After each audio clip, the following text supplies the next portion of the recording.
everybody. This is Rob from Crown of Thorns. As you can see, I'm walking and talking again. In my last video, where I was talking about the debate that Caesar and I had the previous Thursday, I was also walking and talking, and I had mentioned that we have a couple of nice days, a couple of good weather days here in Michigan before it starts getting cold again. I recorded that video, well, for me it would be yesterday, Saturday. Today's Sunday, and that video will be premiering at 3 o'clock. It's about 1:30 right now, so I thought I would enjoy this last day of nice weather. And I thought, well, I guess I'll record another video. Now this will go up, well, you know, as you're watching this, it's going to be a midweek video. I worked some more today on the next proper Bible study video, where I will be in front of the whiteboard for this coming Sunday. Again, talking, like I said, this one's going to be about the blood, the importance of the blood of Jesus, how it pertains and how it is necessary for our salvation. So that'll go up Sunday. And this one that you're watching now obviously is a midweek video. But I tell you, it's not as sunny today. I mean, at various times it is. But there's a few more clouds in the sky today, so a little bit gray. The clouds are anyway. But it's still warm, and I am so grateful for that, because we have a long winter ahead of us. Here in Michigan, summer is only about 4 months long. You get June, July, August, and then maybe part of September. All right. Then you hit fall, and winter comes shortly thereafter. Probably end of October into November is when it starts. And that's, you know, November, December, January, February, March. Then maybe around April you start getting spring. So you get April, May, and then by June you're into summer again. But yeah, winter, you know, that cold weather lasts quite a long time around here. I've often thought maybe I should move someplace where it's warmer more frequently, but as I get older, it's weird. I know for some people, as they get older, they start to favor the warm weather, and they want less of the cold. But I tell you, even though I don't love the cold weather, I'll take that over being hot any day. I just do not like being overly hot and sweaty, and the humidity. And boy, even here in Michigan, even this past summer, we got it, man. It was hot. 80s and 90s, pushing 100 sometimes. Humidity up to like 90%. I can do without that. But anyway, that's not what I'm here to talk about. I'm just off on a tangent once again. Just wanted to talk briefly about our world, the world that we live in, because I see a lot of posts on Facebook, and you know, these are troublous, tumultuous, troubled times. I don't know if troublous is a real word. How did I come up with that? Troubled is what I meant to say. Troubled and tumultuous. I combined them. Anyway, these are troubled, tumultuous times that we are living in. Most of us can see things for what they truly are. I shouldn't say most of us. There are those of us who see things for what they really are. Unfortunately, it seems like most people have their eyes closed, or they just don't want to believe what they're seeing. All right. But I see posts on Facebook, and people are, they're fearful in some respects. They're fearful, they're apprehensive, their future is in doubt, and all of that, to an extent, is true. But as Christians, we don't have anything to fear. We shouldn't fear any of that. In fact, we should already be prepared for all of that. If you've been reading your Bible, you know what's going to happen. You know what's coming up. And I'm talking about even before the tribulation, even before the rapture takes place. Here in the end times, things are going to get bad, really bad. We see that already with skyrocketing gas prices, food prices. Price of everything has gone up. Lumber, housing, land, automobiles, everything goes up. And you can blame that on a number of things. There are external forces, of course, at play. Some political, some not so much, but I'm not getting into all of that here on this channel. But the point is this is exactly where we're supposed to be. And in a way, the silver lining to all of this is that with the world and this chaos, this chaotic state that it's in, we take comfort in that because we know that means that the rapture is coming soon. We know that. We have our hope in that. So we have something to look forward to. And as bad as things are in this world right now, the silver lining is that can only signify one thing, that human history will soon be coming to an end for those of us who are saved, and we'll be rapturing up into heaven with Jesus, and we won't have to worry about any of this anymore. We won't have to worry about anything anymore. There will be no worry. But until then, what do we do? Well, we got to keep running the race, just like Paul said, right? How you doing? How you doing? We have to keep running the race.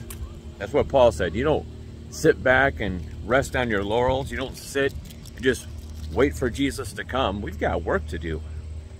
And as bad as the world is, as scary as it can be sometimes, excuse me, we put on our armor, our spiritual armor, and we go out there and we continue to evangelize. We go out there and continue to witness to people, to soul win, to try to bring people to Christ. All right? And yeah, life can be hard, times are tough, but we have to persevere. We can't let that stand in our way. We can't let that get us down. And I know sometimes it can be hard to be joyful in a world like this, in times like this. But even as bad as the world is, you can still find good even in this world. Look behind me. In Michigan, the one thing about fall, even though it gets really cold, the colors in this state are beautiful. I mean, there's entire color tours that you can go on throughout Michigan, where you basically just drive around and look at leaves on trees and whatever, you know. You can still find beauty in this world. There's still good people in this world. Obviously, those of us who are saved. I mean, I hope we're good people. We should try to be. We should be an example for others. In fact, in a way, we're kind of like a beacon of hope for the lost world. We should be. There are a lot of lost people, as you know, in this world. And you have to ask yourself, well, what hope do they have? I mean, our hope is in Jesus. Our hope is in his return, in the rapture. What do lost people have to look forward to? What hope do they have? Well, some of them, it might be money. For some, it might be power or materialistic possessions, friends, whatever. And I'm not saying that all of those things are bad. They're not.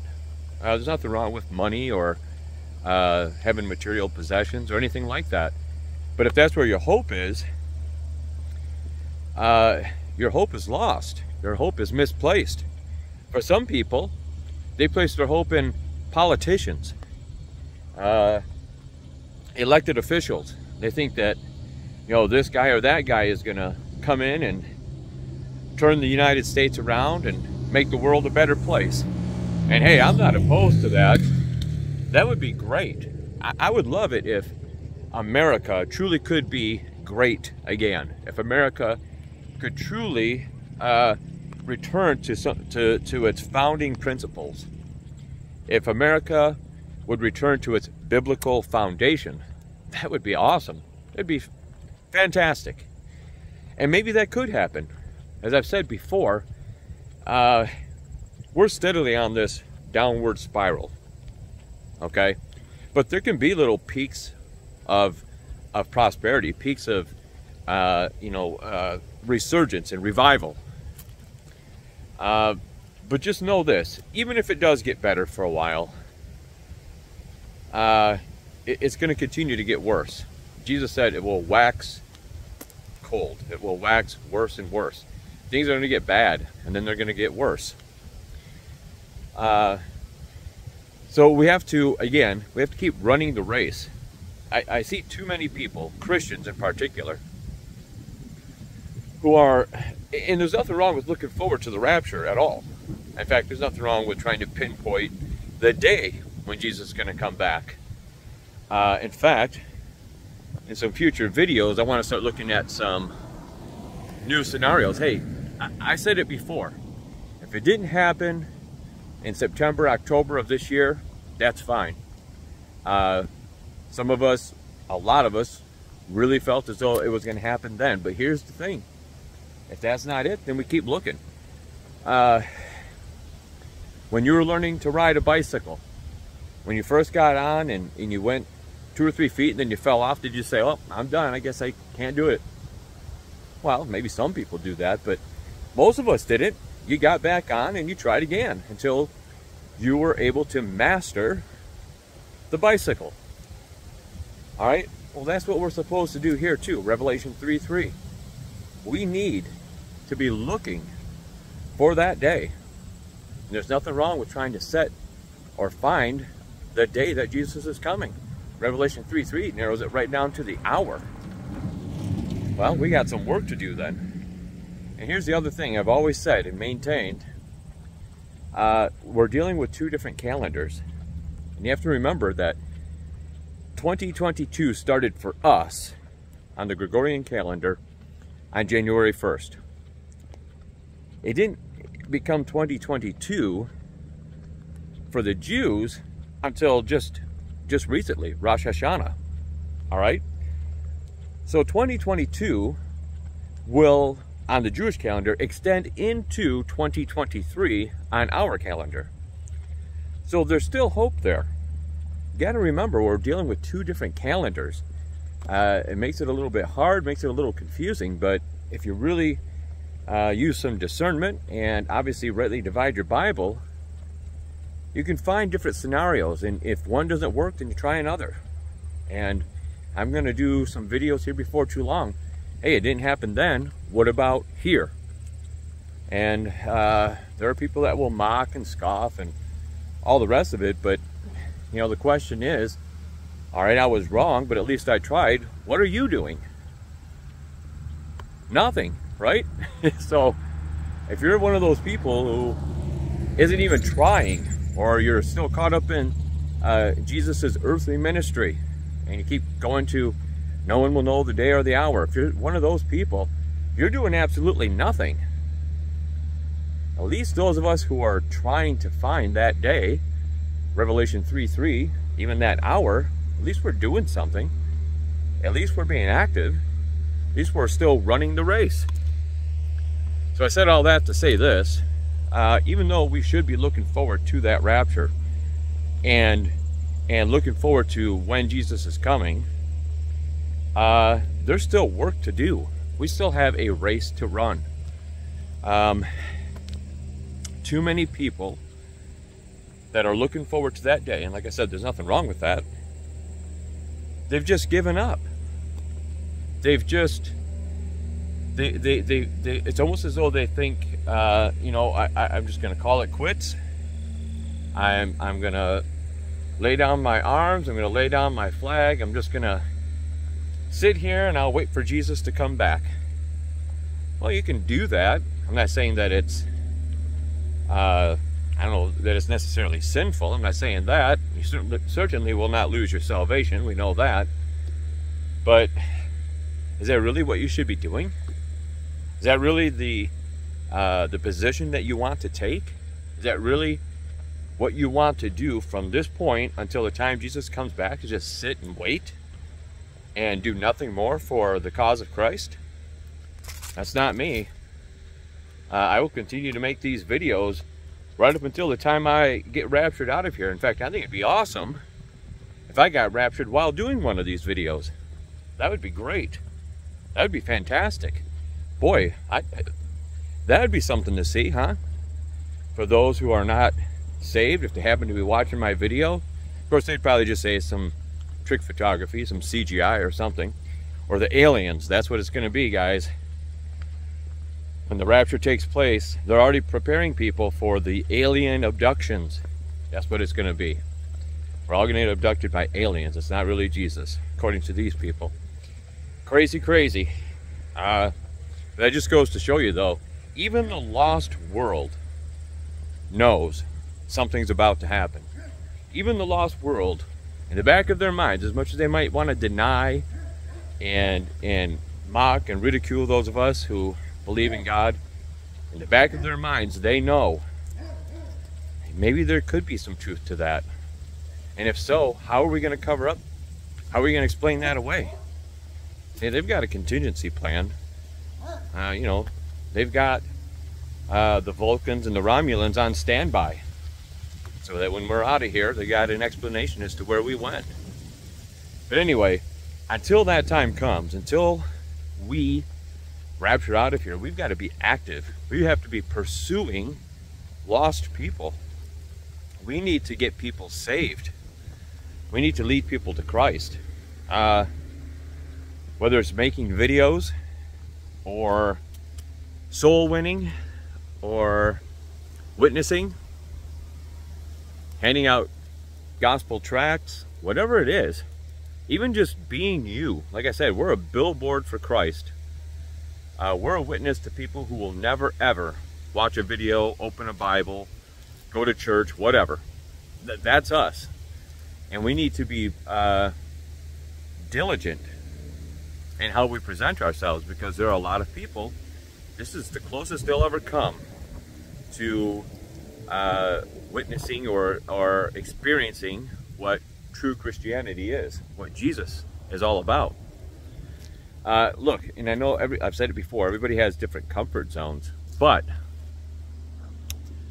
there's not a whole lot. You don't have to step too far out of your comfort zone to share a video, or to like a video, or to subscribe to somebody's channel. All of those things may seem insignificant, but they're totally free, and it helps. It helps anybody that's making these videos, whether it's me or some of the other guys that I've talked about that I listen to, Kent Hovind, Robert Breaker, Gene Kim. Every time you like, share, and subscribe any of our videos, our channel, whatever, that helps.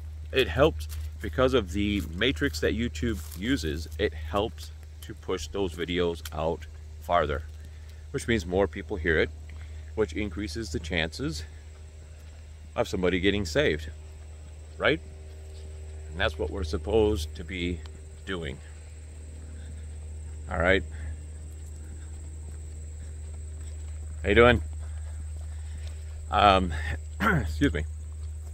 It's nice out, so there's a lot of people on the trails today. Well, I say a lot, it's been 3. Well, but look, usually these trails are completely empty because it's so cold, been so cold and rainy. So seeing 3 or 4 people on this trail, that's heavy traffic, man. Anyway, and the dog counts too, right? So 3 people and a dog, heavy traffic. Anyway, what was I saying? Oh, liking and sharing, yeah. And the reason I'm bringing that up is because we're supposed to be witnessing in some way, furthering the gospel, taking it to as many people as we can. I've had people comment and say, I'm just not comfortable witnessing. I'm not comfortable walking up to somebody at Meijer or Burger King or whatever and asking them, if you were to die today, do you know you'd go to heaven? I'm not comfortable with that. And I get it. Everybody's comfort zone is different. So I always say, hey, just get some gospel tracts. And when you leave Burger King, just leave one on the table. But I didn't take a whole lot. You didn't have to step out of your comfort zone too much there, did you? No, of course not. Or like I said, you know, if you're not the kind of person that's comfortable standing in front of a camera and recording videos and then putting it up for X number of people to see, that's okay. I get it. Some people are not comfortable with that, with public speaking or whatever else. For me, I don't even care. Like right now, there's people in their yards and on the trail, and they're watching me, and they probably think I'm talking to myself. Well, so what? Maybe I am. I'm not. But I don't care. I don't care what people think. I'm doing God's work. I'm used to being ridiculed for that. I don't care. So anyway, but I get it's not for everyone. So, in turn, I don't think it's too hard, or I don't think you have to step too far outside of your comfort zone to like a video, to share the video. That's a big one. And the biggest of them all is to subscribe to their channel. Because again, the way that the YouTube matrix works, the more subscriptions you have, the more likes you have, the more shares that you have, the farther YouTube will push it. It just gets, and obviously sharing it, then obviously that's pushing it out anyway. But the videos go farther. Why do we want that? Well, because like I said in other videos, if 100 people see this video right here, and let's say, statistically speaking, 1% of the people watching will get saved. All right, that's one person out of 100. Okay, I'll take it. All right, well, if it's still 1%, what if it gets liked, shared, and people subscribe to the channel, and it then reaches 200 people? Well, 1% is still, now it's 2 people. So we've doubled it. All right, I'm gonna take a seat here. There's a nice little stream behind me too. I don't know if you can see that. It's nice right here. I'm gonna take a seat for a minute. All right, my point is this: even if it's only 1% of the total number of people that watch a video that actually get saved, obviously then the more people that see it, the more exposure that it gets, the chances of more people getting saved goes up.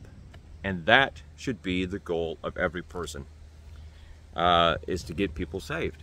Whether it's through these videos, witnessing, soul winning, handing out tracts, whatever it may be, all of us need to be doing something to try to bring people to Christ, because the time is short, okay?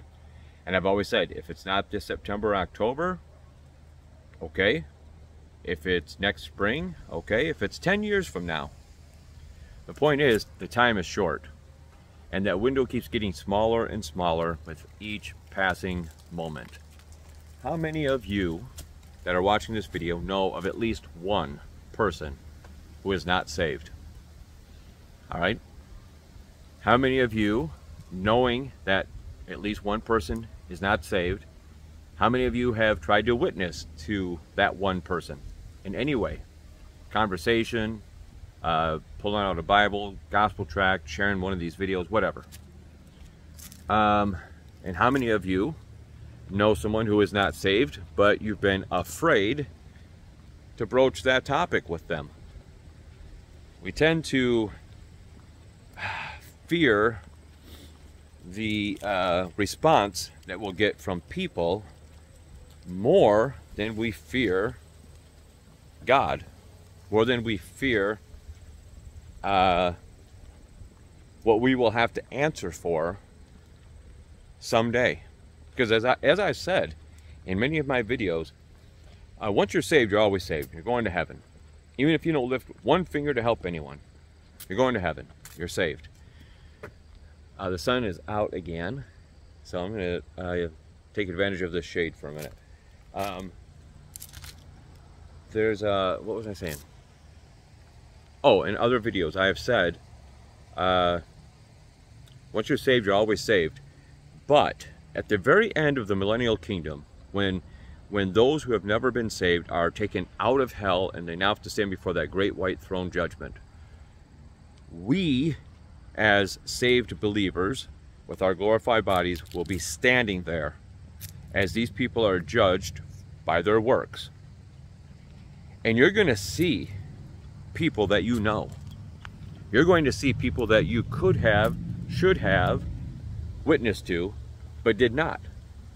And you're going to watch as they're cast into hell. Remember, it's not until Revelation 21:4 that the former things pass away, that Jesus wipes the tear from your eye. That's all the way almost at the very end of Revelation. So at that point, you're going to still see him, but oh, there's my neighbor. I should have said something to him. I didn't, and now he's being cast into hell.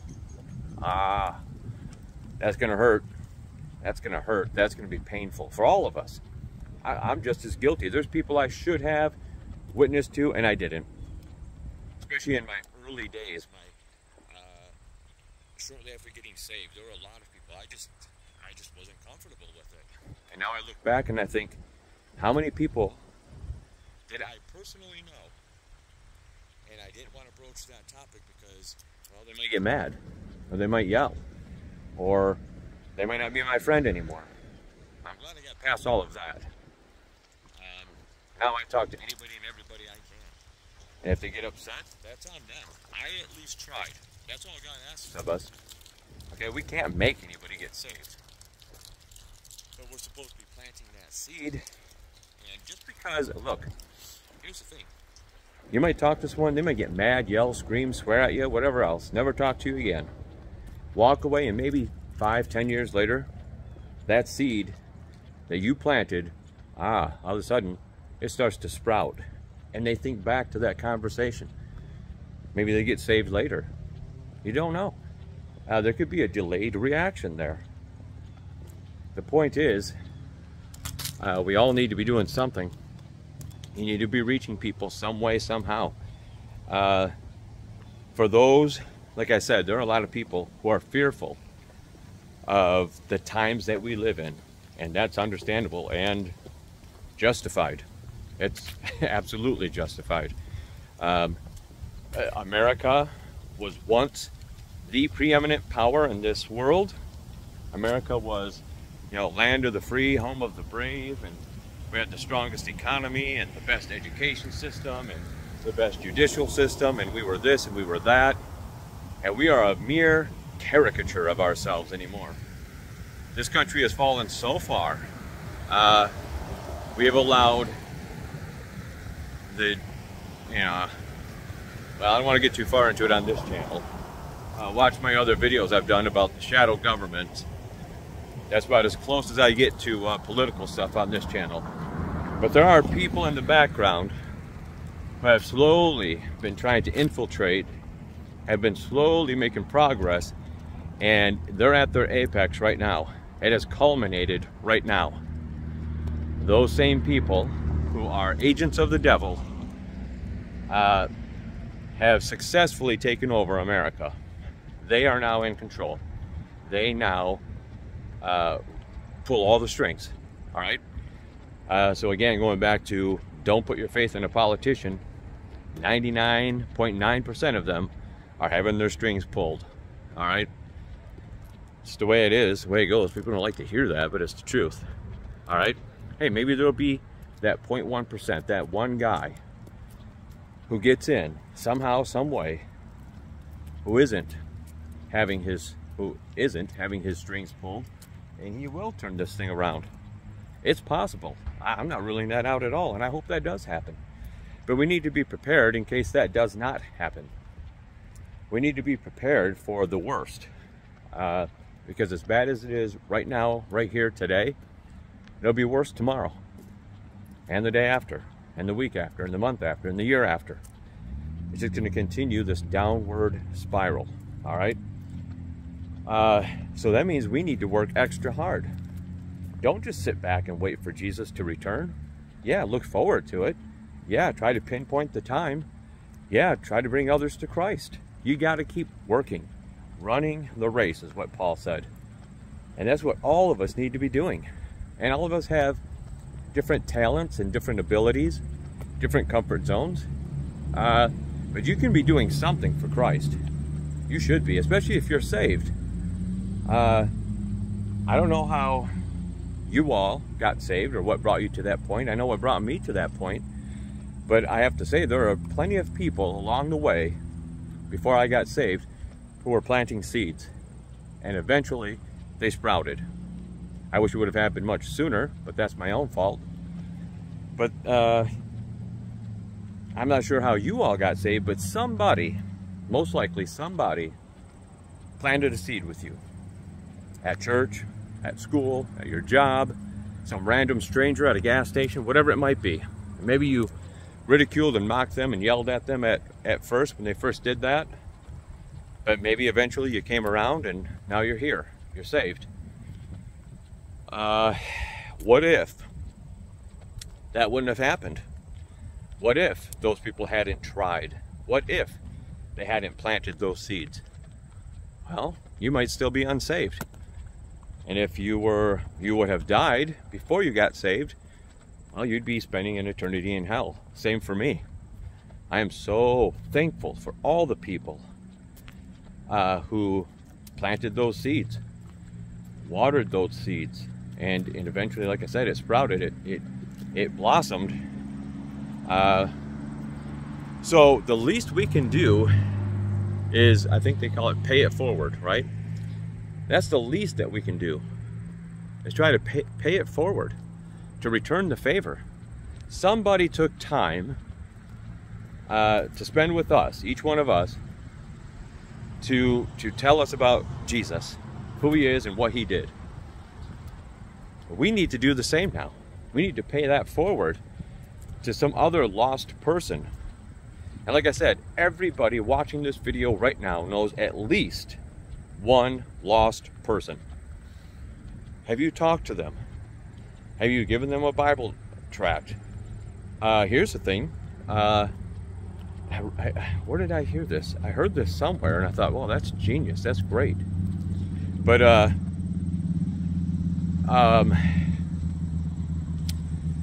this guy was saying that you know, he was trying to get this guy saved.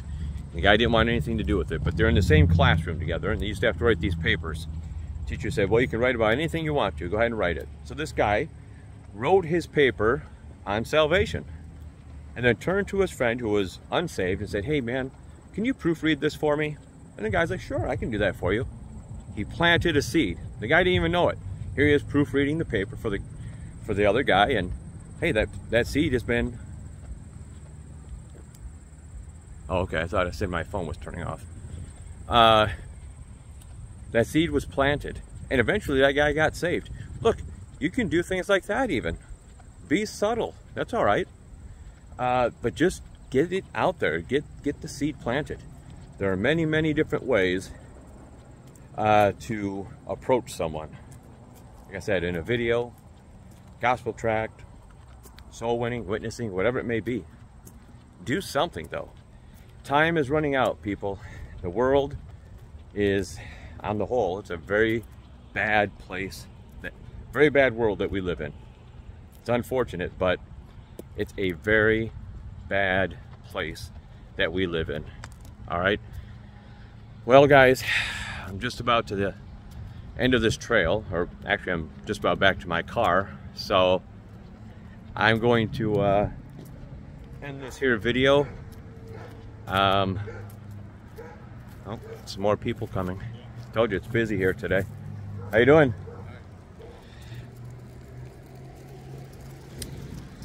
Busy today on the trail because it's nice out. So anyway, guys, take care. Hey, here's the thing too, please like, share, and subscribe. It doesn't help me so much. And even if it did, that's not my concern. But boy, sure does push those videos out there. Alright guys, like, share, subscribe. Questions or comments, leave them below, or contact me through the usual means. You guys take care, and God bless.